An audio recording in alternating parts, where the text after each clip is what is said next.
حضرت سیدہ زینب نے پوچھا امام حسین سے کہ سارے زمانے نے روکا ہے، ٹھیک ہے آپ حق پہ ہیں، یہ بھی سب نے کہا آپ حق پہ ہیں، پر روکا بھی سب نے، آپ روکے کیوں نہیں؟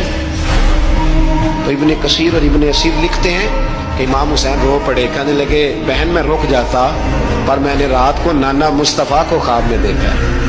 تو حضور نے فرمایا حسین اگر آج یہ رواج پڑ گیا نا یزید جیسے لوگوں کا تو قیامت تک پڑا رہے گا، پھر لوگ کہیں گے کوئی نکلا نہیں تھا تو ہمیں بھی نکلنا، پھر لوگ ظالموں کے سامنے گردنیں جھکانے کے عادی ہو جائیں گے۔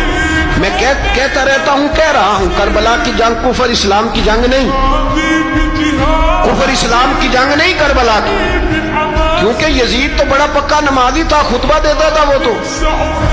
جب امام حسین رضی اللہ تعالیٰ عنہ نے کربلا کے میدان میں جمعے کا دن تھا تو یزید کے سامنے کو بات کرنی شروع کی، عمر بن سعد کے سامنے، تو عمر بن سعد کہنے لگا حسین زیادہ باتیں نہ کر، ہمارا جمعہ لیٹ ہو رہا ہے، جنگ کے لیے تیار ہو، فٹافٹ آ، اہل بیت نبوت کو قتل کریں گے اور قتل کے بعد پھر نماز پڑھیں گے اور پھر کہیں گے اللہم صلی علی محمد وعلی آل محمد، اسی نماز میں پھر درود بھی پڑھیں گے۔ یہ کیسا مرتبہ ہے، کیسا انداز ہے، دوستی قاتل سے بھی مقتول سے یارانہ۔ امام حسین نے حر بن یزید امام حسین سے کہنے لگا مجھے حکم ہے آپ کو روکنے کا، آپ آگے نہیں جا سکتے۔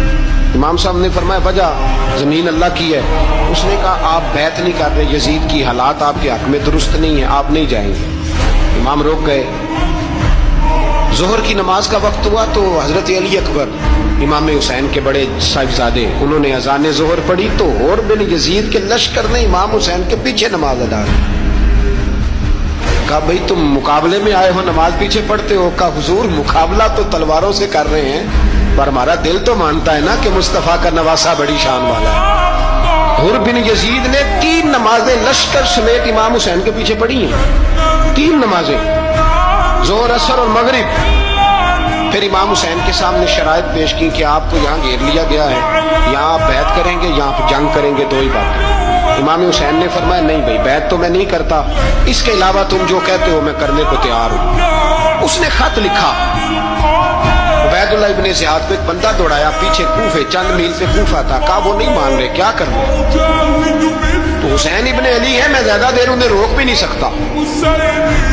انہوں نے پیغام دیا حر بن یزید کو کہ کرنا کچھ بھی نہیں، ان کا پانی بند کر دو، بلیک میل کرو، کھانا پانی نہیں ملے گا، چھوٹے چھوٹے بچے ہیں خود ہی مان جائیں گے۔ حضرت امام علی مقام کے بارے میں حر کے بعد جب یہ پیغام آیا تو حر کہنے لگا میری طبیعت نہیں مانتی حسین پر پانی بند کروں، دل نہیں مانتا۔ جب یہ لفظ کہے نا دوبارہ تو پھر عبید اللہ ابن زیاد نے عمر بن سعد کو 10,000 آدمی دے کے بھیجا، کہا حر بن یزید لچک دکھا رہا ہے حسین کے حق میں۔ ایک رے کا علاقہ تھا، بڑی وہاں فصل ہوتی تھی، لوگ کوشش کرتے تھے وہاں کا گورنر بننے کی، کوشش کرتے تھے۔ تو عبید اللہ ابن زیاد کہنے لگا تمہیں رے کی گورنری ملے گی، سب سے سرسبز و شاداب علاقہ، تمہیں وہاں کا گورنر بنایا جائے گا اگر حسین کے خلاف لڑو گے۔ یہ اتنی زبردست ہوتی ہیں گورنریاں کہ گورنریوں کے لیے لوگ نسل رسول کے خلاف بھی نکل آتے ہیں، یہ اتنی تگڑی ہوتی ہیں، اتنی جلدی وفاداریاں بدلتی ہیں۔